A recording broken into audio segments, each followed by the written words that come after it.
बिस्मिल्लाहिर्रहमानिर्रहीम बिस्मिल्लाहिर्रहमानिर्रहीम। नाज़रीन, मैं हूँ फरहान शाह अपने प्रोग्राम आज की शख्सियत के साथ। आज हमारे साथ मेहमान जो है वो मिर्ज़ा महमूद जेलवी साहब हैं और हम इस वक्त जो है वो शादमीर में मौजूद हैं इनके फार्म पे। तो इनसे हमने टाइम लिया है, आज इनसे हम गुफ्तगू करेंगे। मौजूदा जो सियासी हालात हैं, जो सियासी मुस्तकबिल इस वक्त जो जा रहा है, आने वाले वक्त में सियासी मुस्तकबिल क्या होगा पाकिस्तान तहरीक इंसाफ का। और देखने में जो बात ये आ रही है कि ये महंगाई का जो दिन पे काबू है, इस हवाले से बात करेंगे कि अभी इनकी हुकूमत में ये क्या ऐसा जो सिलसिला चल रहा है कि महंगाई पर काबू नहीं पाया जा रहा है, इसमें असल हक़ाइक़ क्या है, असल मसला क्या पेश आ रहा है। इस सिलसिले में आज मिर्ज़ा साहब से बात करेंगे। अस्सलाम वालेकुम मिर्ज़ा साहब। सर, बहुत शुक्रिया, आपने फिर टाइम दिया है। आज आपसे हम यही गुफ्तगू करेंगे कि एक तो ये सियासी हवाले से आप बताएंगे कि आने वाला मुस्तकबिल इस इलाके में आप क्या देख रहे हैं। हमारे MNA MPA या उनकी कारकर्दगी के हवाले से बात करेंगे, और दूसरा ये कि महंगाई के बारे में बात करेंगे कि महंगाई का दिन पे काबू है, ये क्या ऐसी ताकत है जो इनके काबू में नहीं आ रही, बढ़ती जा रही है। आम आदमी की जो है वो कमर तोड़ के रखती है इस महंगाई ने।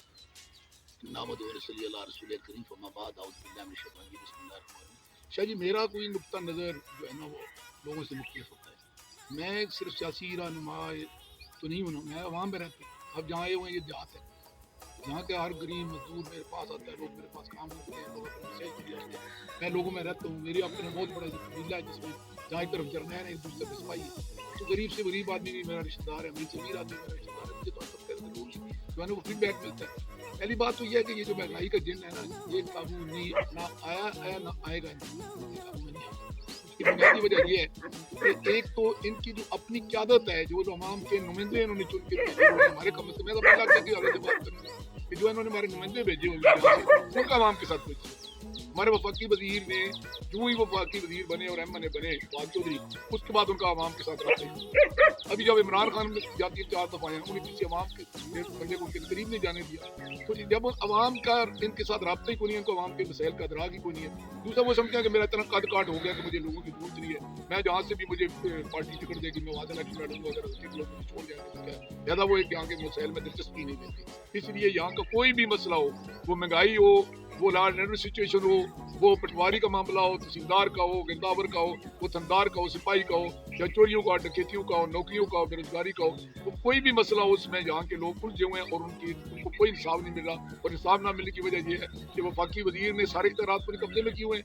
MPA इधर हमारे हल्के का पोजीशन का है और PB 26 का जो PTI का है, उस बेचारे के पल्ले कुछ नहीं है। नतीजा इन्होंने इख्तियारात अपने काबू में किए, अपने भाइयों को इंचार्ज बनाए हुए हैं। वो सारा दिन ये सोचते रहते हैं कि हमें माल पानी कैसे इकट्ठे करना है, उनको अवाम के साथ दिलचस्पी कोई नहीं है। दूसरी बात यह है कि जब आप इंतजामिया में चुन चुन के बंदे अपनी मर्जी का पटवारी लगाएंगे, मर्जी का सिपाही लगाएंगे, मर्जी का थंदार लगाएंगे, मर्जी का मजिस्ट्रेट लाएंगे, मर्जी का जनाब जो है ना जो AC लाएंगे, मर्जी का तहसीलदार लाएंगे, हत्ता कि DC और DPO अगर आपके मिजाज के मुताबिक नहीं भी आता तो उसको आप इतना मजबूर कर देंगे कि वो या आपके साथ मिल के तो माल पानी बनाना शुरू कर देगा या आपके आगे सरेंडर कर जाएगा। तो नतीजा तो ये होगा कि उनको भी अवाम के साथ दिलचस्पी कोई नहीं रहती। इसलिए कोई दुकानदार है तो अपनी मर्जी कर रहा है, कोई ताजर है तो अपनी मर्जी कर रहा है, अगर कोई सरकारी एहलकार है तो अपनी मर्जी कर रहा है। इसलिए यहाँ के मसाइल जो है ना वो उनका हल करने के लिए कोशिश ही कोई नहीं कर रहा, तो वो हल कैसे होगा। अच्छा, ये भी है। और दूसरा ये कि इसका मिर्ज़ा साहब कोई ना कोई तो तोड़ इनको निकालना पड़ेगा, नहीं तो ऐसे तो गरीब आवाम तो इसमें पिछके रह जाएगी ना।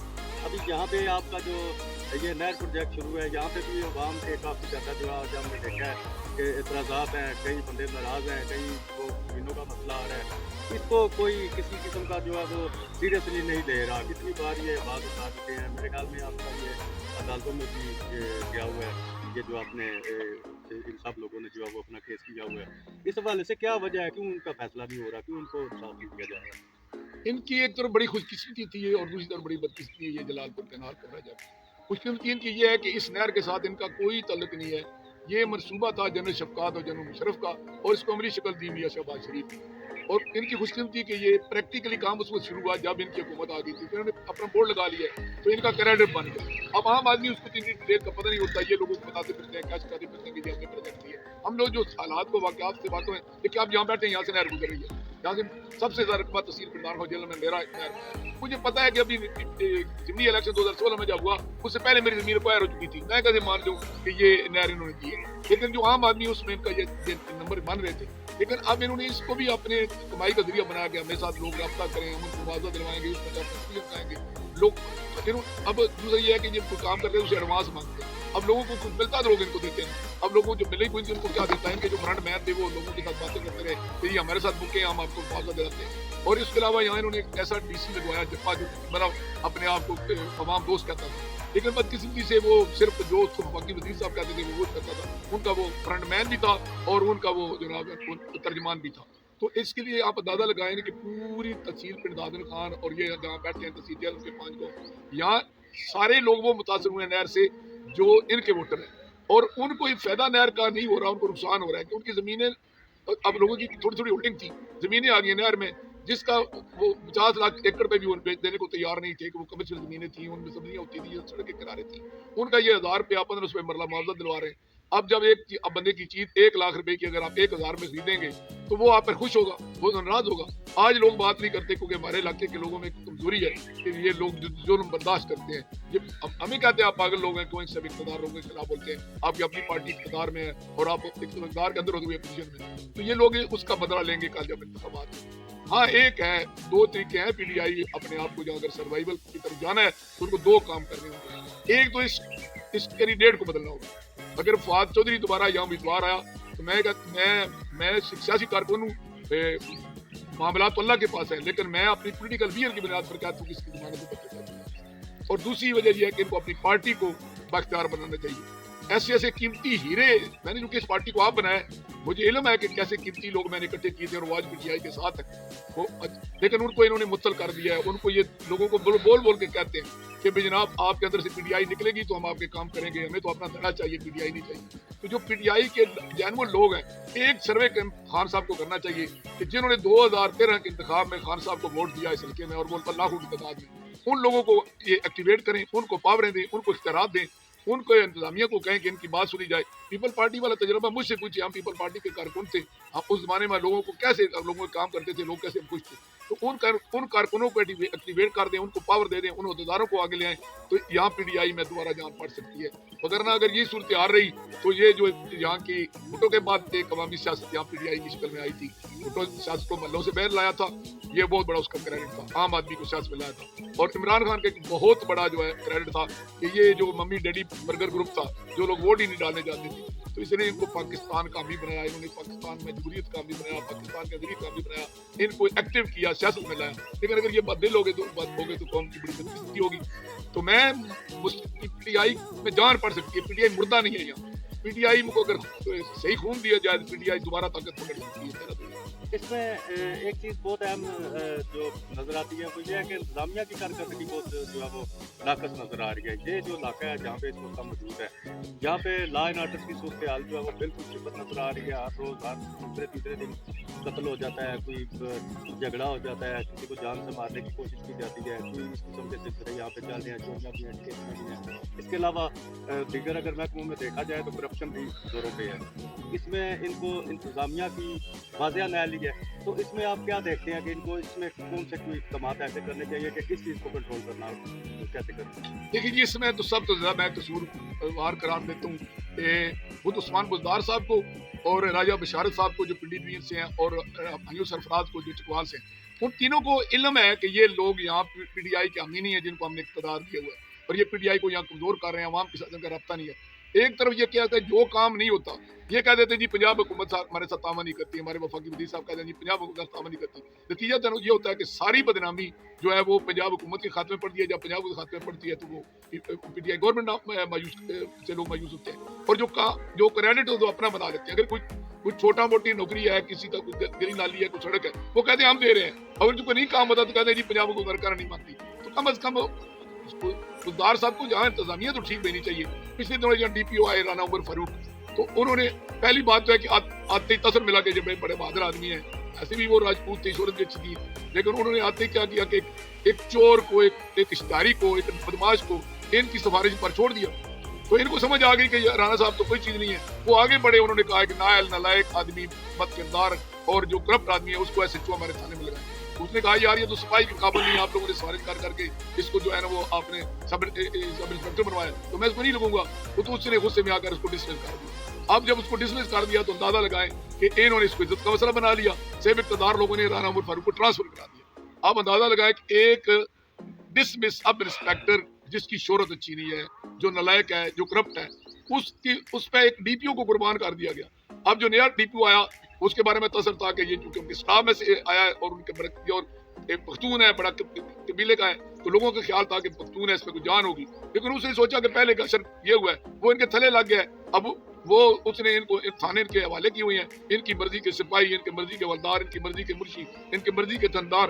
اب یہاں چوریاں ہوئی ہیں, ڈکیتیاں ہوئی ہیں, پی ٹی آئی کے لوگ لٹے گئے ہیں, لاکھوں روپے ان کا مال لوٹا گیا, کسی کی برآمدگی نہیں ہوئی. کوئی تھندار جو ہے نا وہ ایک دن ایک تھانے میں ہوتا ہے, دوسرے دن ہوتا ہے, تیسرے میں ہوتا ہے.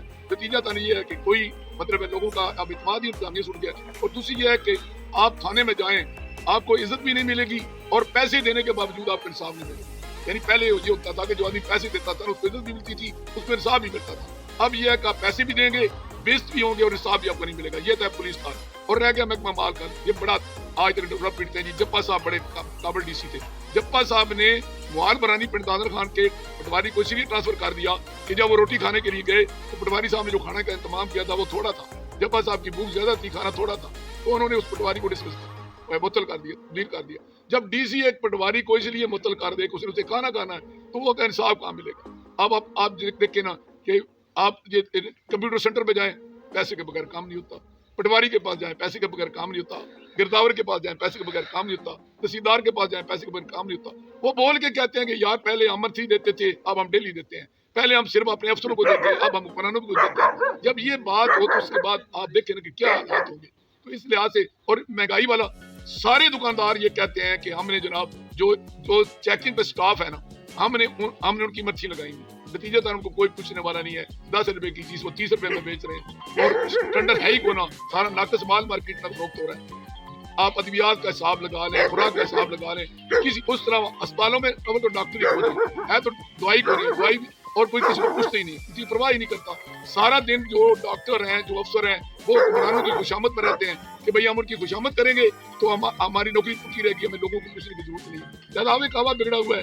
ہم لوگ تو مایوس ہیں کہ بھئی یار اتنی امیدوں سے منگوں سے عمران خان کا ساتھ دیا تھا کہ یہاں کوئی تبدیلی آئے گی. نتیجہ تو یہ ہے کہ وہ ایک آپ نے محاورہ سنا ہوا ہے نا کہ ایک بندہ تھا تو وہ کفن اتارتا تھا, تو اس کے بیٹوں نے کفن اتارنا اور قلعہ بھی ٹھوکنا شروع کر دیا.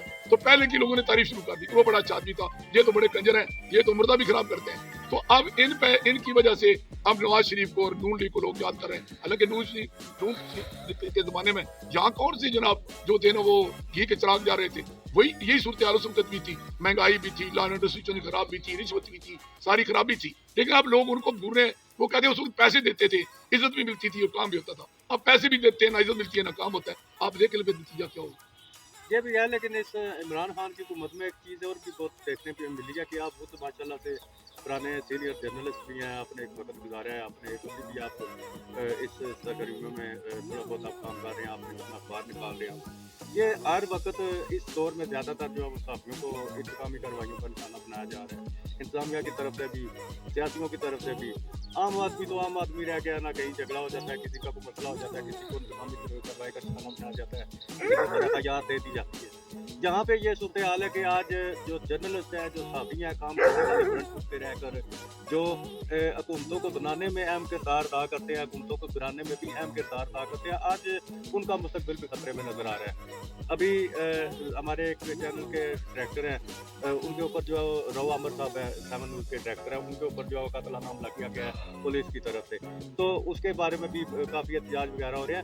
آپ اس کے بارے میں کیا کہتے ہیں کہ یہ سراسر جو ہے حکومت کی اور سراسر یہ جو ضلع کی انتظامیہ ہے جس میں پولیس بھی ہے اور ڈی سی بھی ہے, ان کی نااہلی ہے, آپ کو نظر آ رہی ہے ان چیزوں کو کنٹرول کرنے میں؟ نہیں جی, یہ ان کی نااہلی کیوں, یہ ان کی بدماشی ہے اور ان کو کرنی چاہیے, وہ ٹھیک کر رہے ہیں. جرم ضعیفی کی سزا کے مفاجات, ایک تو صحافت میں معذرت کے ساتھ میں کہ اس میں 2 نمبر مال بہت زیادہ آ گیا کہ نالائق نااہل لوگ جن کو نہ کچھ آتا ہے نہ کچھ جاتا ہے وہ جو صحافی بنے ہوئے. دوسری بات یہ ہے کہ یہاں دو قسم کی صحافت جو ہے پمپ رہی ہے, یا خوشامد کریں آپ, یا جو ہے نا آپ بلیک میلنگ کریں. ایک تو اپنے آپ کو اپنی اصلاح کرنی چاہیے کہ ہمیں خوشامد اور بلیک میلنگ دونوں سے بچنا چاہیے. دوسری بات یہ ہے کہ 10-20 صحافی ہوں تو آپس میں اتحاد بھی ہو جائے. اب جیل میں میرے خیال میں کوئی 1000-2000 صحافی ہیں, इनका आपस में इत्तेफाक ही कोई नहीं है। एक के साथ इंतजामी कार्रवाई होती है, एक पुलिस वाला गलत काम करता है, दूसरा उसको कहता है जिसके साथ है तो काबिल आदमी कोई नहीं है, इसके साथ का नेक आदमी कोई नहीं है। तो जब आप लोग उनमें आपको देखें ना, डिवाइड एंड रूल्स, ये अंग्रेजों का मकूला था। जब आप आपस में तकसीम होंगे तो उनका दिल बढ़ेगा, उनको वो ये बर्दाश्त करते हैं कि कोई आदमी उनके बारे में लिखे कि ये जनाब पुलिस मुकाबला जेल लिया है, ये जो उन्होंने मंशियात का धंधा पकड़ने वाली कार्रवाई की है, ये मंशियात पल्ले से डाली है, ये बंदे को पकड़ा रास्ते से और इस फैसला डाल दिया। जब ये आप असल हकीकत बताएंगे तो फिर वो आपको छोड़ेंगे, आपको तभी छोड़ेंगे जब वो समझेंगे कि ये मुतहद हो जाएंगे और हमें इसका खमियाजा भुगतना पड़ेगा। एक दो को आप डिसमिस करवाएंगे, एक दो को नौकरी से निकलवाएंगे, तब आपकी जान पकड़ी जाएगी। अब एक जूते पढ़ते हैं, दूसरा वाह वाह करता है कि ठीक है यार इसको पढ़े, मुझे नहीं पढ़े, तो एक एक को सबकी जूते पढ़े। इस बार साफियों को अपने आप में जान पैदा करनी चाहिए, इत्तेफाक पैदा करना चाहिए, अपनी सलाह करनी चाहिए, फिर किसी की क्या जरूरत है उनके खिलाफ कोई कार्रवाई करे। बहुत अच्छे। ये भी तो एक अहम इशू है, एक मतलब हुकूमी लेवल पे इशू है, इनको उठाना चाहिए। और दूसरा आपकी बात ये भी ठीक है कि अपनी सफ़ों में जो है वो इत्तेफाक पैदा करना चाहिए। हर किसी को इसमें मौका मिलता है, इंतज़ामिया को भी मौका मिलता है करने का। अभी ये बताएं कि मौजूदा सूरत हाल आप कैसे देख रहे हैं कि ये महंगाई जो है वो कमर तोड़ चुकी है, पेट्रोल की कीमतें वो भी काफ़ी जो है वो बढ़ चुकी हैं। इसके अलावा अगर आप देखें तो हर ज़रूरत की जो चीज़ है वो ज़्यादा हो चुकी है। लेकिन अभी ये जो तीसरी लहर कोरोना वायरस की आ चुकी है, इसमें भी काफ़ी मुतासरा लोग जो है वो आ रहे हैं, नए केसेस सामने आ रहे हैं। आज फिर जो है वो 5 के 6 बंदे जो है उसका इजाफा हुआ है हमारे जिला जिला में। अभी लॉकडाउन की पोजीशन ये है कि 2 हफ्ते के 2 दिन जुमा और हफ्ता इन्होंने लॉकडाउन मुकम्मल कर दिया, कारोबारी मुराकब बंद कर दिए हैं। अभी इसके बारे में आप क्या कहेंगे कि ये एक बेहतरीन एक अमली है इसको बंद कर देना, या आगे आने वाले वक्त में कोई मज़ीद खतरा इसमें तो नहीं नजर आ रहा? देखिए मैं आपको बताऊंगा, अभी मैं एक शादी से ऊपर आ रहा हूँ, मैं अपने आप को वहाँ कार्टून समझ रहा था कि मैंने मास्क लगाया हुआ था। वहाँ बड़े बड़े अफसर भी थे, बड़े बड़े सिविल और आर्मी के अफसर बैठे थे, वहाँ जनाब सिविलियन बड़े बड़े जो थे वो इलेक्टेड बॉडीज के लोग बैठे थे, वहाँ एजुकेटेड लोग बैठे थे, बड़े पढ़े लिखे लोग बैठे थे। यार हम वहाँ भी तो ये है ना, हम ऐसे बीस का बबल था, हम एज ए कौम कोई कौम है, हम भी तो हजूम है ना। हमें मैटर्स, हमारे मैनर्स कोई नहीं है, एजुकेट्स कोई नहीं है, हम सिविक सेंस कोई नहीं है। हम पानी सड़कों में छोड़ देते हैं, वो सड़कें तबाह हो जाती हैं, हम घर की गंदगी उठाकर गली में फेंक देते हैं। हम ये समझते हैं कि हुकूमत सारा कुछ करे, हमारा अपना भी तो कुछ फर्ज है ना। और रह गई बात ये कि जो डॉक्टर हैं अस्पतालों में वो इसकी आड़ में उल्टा माल कमाते हैं, और जो बंदा उनके आगे चढ़ जाता है उसको मौत के मुंह में भेजते हैं, उसका इलाज थोड़ी करते हैं। तो इसलिए लोग डरते, आप बताते भी नहीं है कि यार मैं कोरोना हो गया, तो नतीजा तो नहीं होता कि लोग इलाज ही नहीं कराते वैसी बात है। तो इस लिहाज से ये तो अवाम का भी कसूर है।